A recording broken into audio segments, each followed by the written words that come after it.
नमस्कार, मी जागृती मोरे. स्वागत आहे तुमचं चित्राई रेसिपीमध्ये. मी राहायला आहे पुण्यात. काकूने हळदी कुंकूसाठी आमंत्रित केले होते म्हणून मी गेले होते चिखलीमध्ये, पुण्यातच. काकू नुकत्याच गावावरून आल्या होत्या म्हणून त्यांनी आणले होते गावाकडचे वांगे.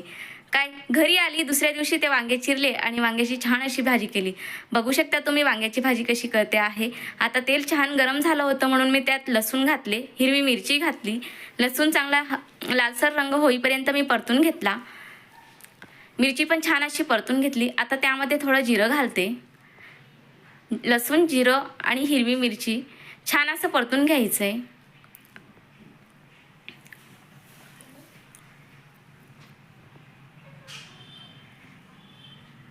चिमूटभर हळद घालायची.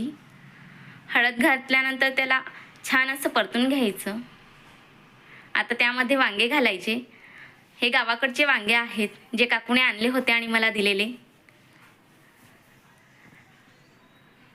आता वांगे घालून परतून घ्यायचं.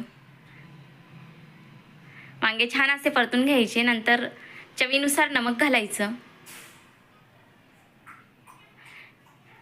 नमक घालून परतून घ्यायचं आणि 10 मिनिटासाठी आता ही भाजी आपल्याला झाकून ठेवायची आहे. मंद आचेवर झाकायची म्हणजे वांग छान शिजून जातं. अधूनमधून 1 ते 2 वेळेस ही भाजी परतून घ्यायची आहे.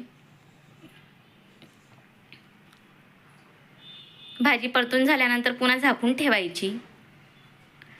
असेच नवनवीन व्हिडिओ पाहण्यासाठी माझ्या चॅनलला सबस्क्राईब करा, लाईक, शेअर, कमेंट करा आणि ही वांग्याची भाजी एकदा तुम्हीही करून बघा आणि मला कमेंटमध्ये कळवा वांग्याची भाजी कशी झाली. आता शेवटी कोथिंबीर घालायची. कोथिंबीर घालून पुन्हा परतून घ्यायचं. आता ही भाजी आपण भाकरीसोबत किंवा पोळीसोबत सर्व करू शकतो. आपली भाजी झालेली आहे. आता छान अशी भाजी झालेली आहे.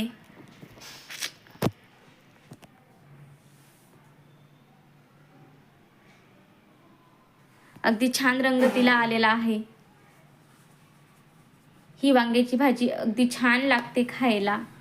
अगदी कमीत कमी साहित्यात ही भाजी तयार होते. थँक्यू.